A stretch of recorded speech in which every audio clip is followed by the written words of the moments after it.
My dearest viewers, today I am going to tell you a story about an old street lamp. All its life, the old street lamp watched in silence. Every secret, every joys, every heartbreak, every sin.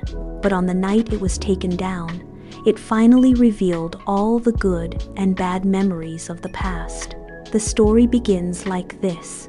In a quiet, cobbled street of an old town stood a faithful street lamp. For many years, it had shone its gentle light through dark nights, guiding travelers, comforting the lonely, and watching over the lives of those who passed beneath it. The iron base of the lamp at the corner of Cobble Lane had long ago surrendered to the elements.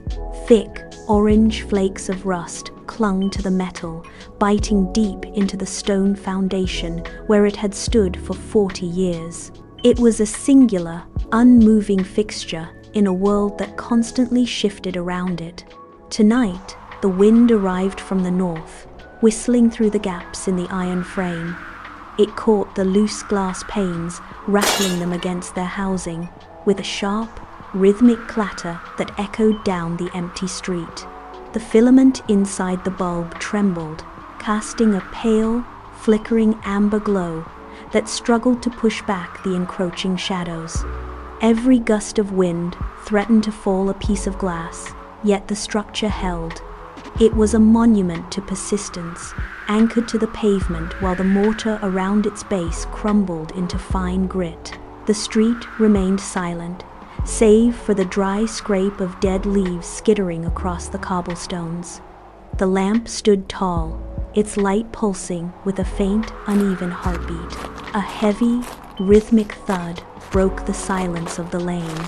The watchman stepped into the amber circle of light, his boots grinding against the uneven cobblestones with every stride. He carried a steel toolbox that dragged slightly against his leg, the metal handle biting into his palm.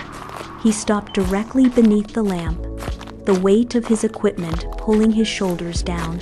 He set the box on the ground with a dull, metallic clang that vibrated through the stone. He reached into the kit, pulled out a heavy wrench, and tapped the rusted iron post. The sound was hollow, a dull thud that lacked the echoes of solid metal. He turned his head toward his wife, who stood just outside the reach of the light, her face hidden by the shadow of the buildings. He gestured toward the flickering bulb above. He said, his voice flat. The council ordered the replacement for tomorrow morning. This old thing is coming down. He wiped his hands on a rag, turned his back to the post, and began the walk toward the end of the lane. The footsteps faded into the distance, leaving the lamp in a silence more profound than before. It trembled. A sudden gust caught the loose glass, forcing a sharp, metallic groan from the rusted joints. The filament inside the bulb stretched, then snapped, causing the amber light to plunge into a rhythmic, desperate flicker. The lamp felt the strain in its iron spine. Every vibration traveled down to the base, where the stone foundation had long since pulled away. The glass panes rattled, one sliding downward by a fraction of an inch, grinding against the frame with a high-pitched screech. It tried to hold its position, but the internal wiring sparked and died. The light dimmed to a faint, dying orange glow. It felt the weight of the rust, the brittleness of the iron, and the inevitable pull of the ground. It was a hollow shell. The wind pushed against the glass, and the lamp leaned further into the dark, its frame groaning. It was a relic waiting to be dismantled. The darkness did not hold. Deep within the rusted core, a spark jumped across the broken filament, forcing a sudden warm glow to bleed into the night. The lane vanished. In its place, the pavement smoothed, the cracks filled with the phantom light of 40 years ago. A young man stepped into the amber pool, his boots silent on the stone. He stopped directly beneath the glass, his hands trembling as he reached into a pocket. He knelt. The sound of a small velvet box clicking shut echoed against the iron post, sharp and clear in the stillness. He opened the lid, and the light from the lamp caught the glint of metal inside. A woman stood before him, her hands covering her mouth, her eyes reflecting the steady golden radiance. She nodded once, a sharp, decisive movement. He slid the ring onto her finger, and they stood, pressing their foreheads together in the quiet warmth. The lamp held its glow steady, shielding them from the shadows. It felt the heat of their breath and the sudden, sharp intake of air as they embraced. For that moment, the lamp was not a piece of rusted infrastructure, but the center of a world defined by a single permanent promise. The memory burned with a challenging, encroaching rust. The golden glow of the proposal receded, leaving the iron post to groan under the weight of the night wind. The phantom warmth vanished, replaced by the damp chill of the street. The lamp did not dim, but its light shifted, turning a pale, thin silver that cut through the fog. It pulled another memory from its rusted core. Every Tuesday, the rhythm of the lane changed. A woman arrived, her boots clicking slowly against the uneven stone. She did not look at the shops or the passing carriages. She walked straight to the lamppost, pressing her shoulder against the cold iron. She stood there for hours, her fingers white-knuckled as she clutched a letter. The paper was soft, worn thin at the creases from constant folding and unfolding. The lamp watched the ink blur as a single drop of rain hit the page. She did not move when the street grew quiet, or when the moon shifted behind the clouds. She leaned her forehead against the metal, her breath hitching in the silence. The lamp felt the vibration of her tremors through its base, a steady, rhythmic pulse of loss. It held its light low, shielding her from the gaze of the empty street. It was a silent, unmoving anchor for her grief, witnessing the slow, steady erosion of her hope. The widow's shadow dissolved into the gray morning mist, and the light shifted again, warming into a vibrant, golden hue. The silence of the lane shattered. 3 children sprinted into the amber pool, their sneakers scuffing the pavement with a rhythmic, frantic beat. They did not notice the rust or the age of the iron. To them, the lamp was a fortress.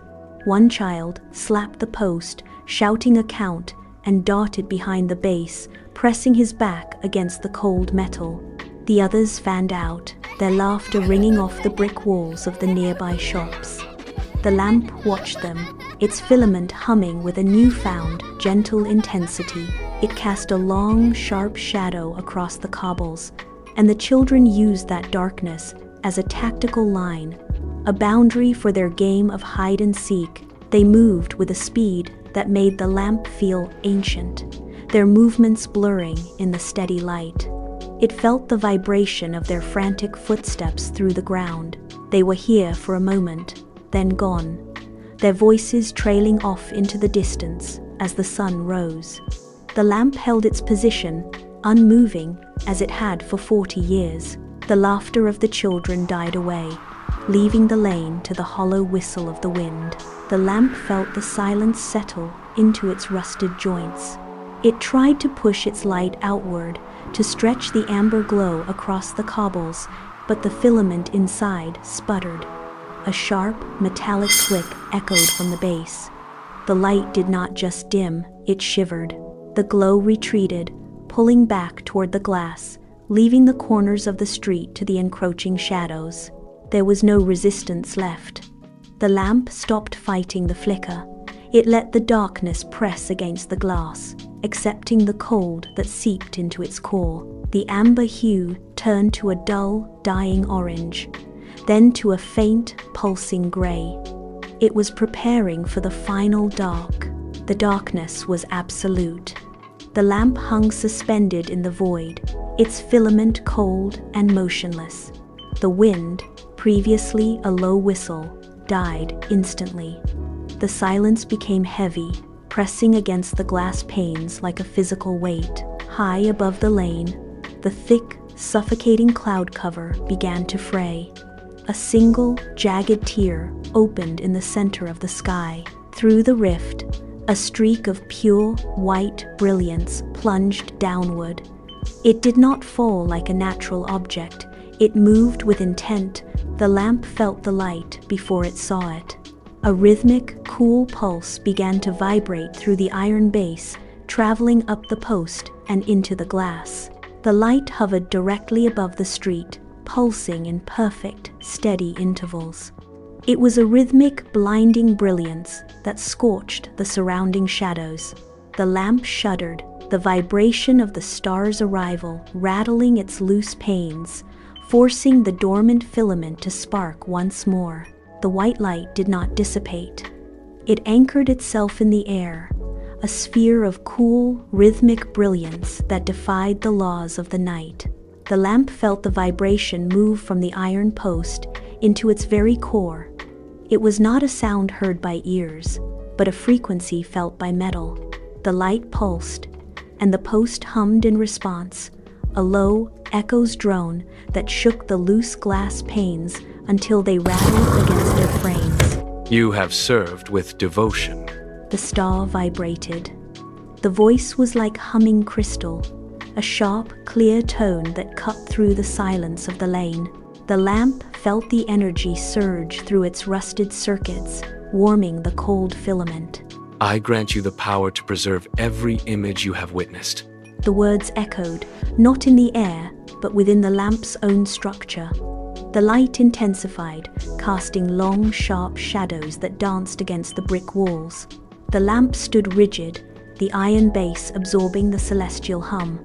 It was no longer a dying object in the dark. It was a vessel being filled with a new, impossible capacity. The celestial light remained, but the air around the lamp began to churn. A sudden gust of wind whipped down Cobble Lane, carrying the sharp, metallic scent of impending rain.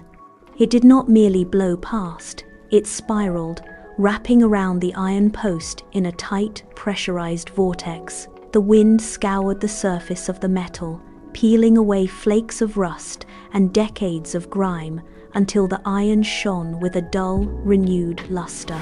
The lamp felt the air pressure spike, forcing the loose glass panes to seal tight against their frames. Within the roar of the storm, a new sound emerged. It was not the humming crystal of the star, but a low, rhythmic whisper that seemed to emanate from the very center of the wind. The wind murmured. I grant you the voice to narrate these scenes. The words were heavy, laden with the weight of forgotten histories. The lamp shuddered as the command took hold. Its filament, once a simple wire, began to glow with a complex, shifting frequency. It felt the capacity for speech ignite within its frame, a sudden, sharp clarity that allowed it to process the thousands of memories stored in its glass. The wind slowed, leaving the air thick and charged with static. The air grew heavy, saturated with the scent of ozone and wet stone. A single, oversized raindrop detached itself from the low-hanging clouds, falling in a perfectly straight line. It did not splash upon impact. As it touched the glass pane, the liquid spread and solidified, etching a shimmering, translucent seal directly into the surface. The lamp felt a sharp, cold jolt as the seal integrated with its internal circuitry, momentarily overriding its power flow. The glass vibrated, the seal pulsing with a pale, rhythmic light that synchronized with the lamp's filament. From the depths of the moisture, a final, low murmur resonated through the iron frame. The drop whispered, "And I grant you the choice to return to dust when your task is complete." The command hung in the damp air, forcing the lamp to process the gravity of its new existence. It was no longer a simple street fixture. It was a keeper of time.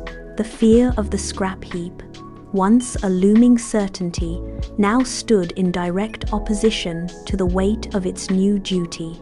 The first grey light of dawn bled over the rooftops of Cobble Lane, washing out the artificial glow of the lamp. The silence of the street was broken by the rhythmic crunch of heavy boots on gravel. The watchman appeared, his face set in a mask of professional indifference. He dropped his toolbox onto the pavement with a metallic clang. He did not look at the lamp, he looked at his watch, then reached for the ladder leaning against the adjacent wall. He climbed, his weight shifting the ladder against the iron post. The lamp felt the vibration of his ascent. He pulled a heavy wrench from his belt and pressed it against the primary bolt. The metal groaned as he applied force. With a sharp, screeching protest, the first bolt turned, then the second. The lamp felt the tension in its iron frame release. The watchman gripped the top of the post, bracing his feet on the ladder, and prepared to pull the structure free. The final bolt yielded with a sharp, metallic ping that echoed down the empty street. The watchman braced his shoulders, heaved the iron post upward, and pulled it free from the stone socket. The lamp tilted, its weight shifting suddenly as the base cleared the ground. It braced for the impact of the truck bed, for the cold, hard collision with scrap metal. He turned his back on the truck and the pile of discarded debris, placed a brand new lamp post instead of the old one, and then walked toward his small cottage at the end of the lane. He reached the cottage door, kicked it open with his heel, and stepped into the dim interior. He placed the lamp gently onto his heavy oak desk. The cottage interior was thick with the scent of pine and dust. The lamp sat motionless on the heavy oak desk, its iron surface cold against the wood. The watchman stood over it, his shadow stretching long across the floorboards. He plugged it in a socket. The light expanded, pushing back the shadows of the room with a rhythmic, steady heartbeat. The watchman pulled his hand back, his eyes fixed on the glass. The light grew, turning from a warm yellow to a sharp, crystalline white. It hummed, a low vibration that traveled through the desk and into the floor. It hit the floorboards, and the wood seemed to soften, losing its solid, rigid grain. The watchman took a step back, his boot catching on the rug, while his wife gripped the back of a wooden chair until her knuckles turned white. The light did not just illuminate the room, it consumed the architecture. The wallpaper peeled away in ribbons of shadow, revealing the brickwork of Cobble Lane beneath. The ceiling vanished, replaced by the heavy, starless sky of a long-forgotten evening. Then, a patch of air near the desk shimmered, coalescing into the sharp, clear form of a young man kneeling on cobblestones. The young lovers dissolved into a fine mist of amber light, only to be replaced by the widow. She stood near the phantom post, her fingers clutching a letter until the paper crinkled. The watchman watched her, his hand hovering in the air as if to offer comfort, but his fingers met only cool, vibrating light. Then, the scene shifted again. A group of children sprinted through the space where the kitchen table had been, their sneakers scuffing the floorboards with a sharp, rhythmic sound. They played, ducked, and laughed, their voices echoing. The watchman's wife stepped forward, her eyes tracking a man who walked past, his head bowed against an invisible wind. Decades of life paraded before them, the hurried steps of workers, the slow pace of the elderly, the frantic movements of a storm. The room was no longer a cottage. It was a living, breathing archive of Cobble Lane. Every corner held a different life. The lamp stopped flickering. Its internal filament steadied, burning with a clean, white intensity that pushed the spectral memories into a perfect, circular orbit around the desk. The watchman leaned closer, his face caught in the brilliance. He saw the light catch his own eyes, then shift, recording the way his wife reached out to touch the lamp's base. The device was no longer merely replaying the past, it was absorbing the present. Every movement in the room was being pulled into its core. The watchman pulled his hand back, realizing the lamp was cataloging their presence just as it had cataloged the widow and the children. The iron base, once rusted and forgotten, hummed with the echoes that vibrated through the floorboards. It was a sound of absolute purpose. The intensity of the light softened, spreading like a gentle tide across the walls. The watchman watched as the lamp illuminated a tiny, forgotten detail, a marble dropped by a child decades ago, now rendered in perfect, glowing clarity. He realized then that nothing was lost. The frantic pace of the town, the quiet moments of grief, and the smallest gestures of kindness were all held fast within the amber glow. There was no more fear of the scrap heap, no more anxiety about the coming dawn. The room felt immense, filled with the weight of thousands of lives, now safely tucked away in the light. A profound stillness settled over the cottage. The lamp did not just remember, it protected. He understood that his work was finished, and the lamp's work had only just begun. In the quiet, the light pulsed once, a soft, rhythmic promise. The watchman reached out and clicked the wall switch.